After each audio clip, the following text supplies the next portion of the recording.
আবারও রাজ্যের প্রতিটি জেলায় জেলায় আইসিডিএস কর্মী নিয়োগ শুরু হতে চলেছে 2025। ডব্লিউবি আইসিডিএস জব রিক্রুটমেন্ট 2025 নিয়োগ করা হবে কোন কোন পদে এবং মোট শূন্য পদ তোমাদের এখানে বলা হয়েছে 1700 শূন্য পদে দ্রুত কর্মী নিয়োগের বিজ্ঞপ্তি প্রকাশিত হয়েছে এবং অঙ্গনওয়াড়ি ওয়ার্কার রিক্রুটমেন্ট 2025 সমস্ত কিছু তোমাদের কাছে স্টেপ বাই স্টেপ শেয়ার করব। এবং তোমরা যে সকল এই চ্যানেলে প্রথম এসছো অতি অবশ্যই সাবস্ক্রাইব করে পাশে থাকবেন এবং দয়া করে স্কিপ না করে পুরো ভিডিওটি দেখার অনুরোধ রইল, কারণ স্কিপ করে দেখলে তুমি কিছু বুঝতে পারবে না। এবং এই চ্যানেলের সমস্ত রকম সরকারি এবং বেসরকারি কাজের আপডেট এবং OSS scholarship, Swami Vivekananda scholarship এবং প্রাইভেট স্কলারশিপ এবং গভর্নমেন্ট স্কলারশিপ, সমস্ত রকম স্কলারশিপ আপডেট তোমরা প্রতিদিন এই চ্যানেলে পাবে। সো আর বেশি দেরি না করে চলো মূল বিষয় আলোচনা করা যাক। আইসিডিএস রিক্রুটমেন্ট 2025 হাইকোর্টের রায়ে স্বস্তির চাকরি প্রার্থীদের জন্য অঙ্গনওয়াড়ি কর্মীদের নিয়োগ নিয়ে সুরাহা। রাজ্যের আইসিডিএস সুপারভাইজার এবং অঙ্গনওয়াড়ি সুপারভাইজার নিয়োগ নিয়ে প্রায় 26 বছর ধরে চলে আসা জটিলতার অবশেষে অবসান ঘটল। সো তোমাদের জন্য একটি গুরুত্বপূর্ণ আপডেট। কলকাতা হাইকোর্টের বিচারপতি তপব্রত চক্রবর্তীর বেঞ্চ সম্প্রতি একটি রায়ে রাজ্যের প্রায় 50-50 অনুপাতে আইসিডিএস কর্মী নিয়োগের নির্দেশ দিয়েছিল। এর ফলে প্রায় 1700 শূন্য পদে দ্রুত নিয়োগের প্রক্রিয়া শুরু হবে, দীর্ঘ প্রতীক্ষার অবসানে স্বস্তির চাকরি প্রার্থীদের জন্য। এবং কি বিজ্ঞপ্তি প্রকাশিত হয়েছে সেটা তোমাদের কাছে এবারে শেয়ার করছি।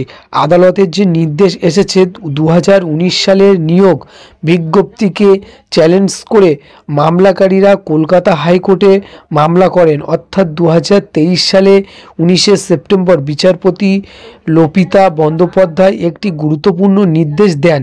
তিনি জানান নিয়োগ প্রক্রিয়া 50% শূন্যপদ অঙ্গনওয়াড়ি কর্মীদের পদোন্নতির মাধ্যমে পূরণ করা হবে, কিন্তু রাজ্য সরকার এই রায় উপেক্ষা করে সরাসরি নিয়োগের প্রক্রিয়া চালিয়ে যায়। পরবর্তীতে 2024 সালে মামলাটি বিচারপতি রাজাশেখর মান্তার বেঞ্চে ওঠে।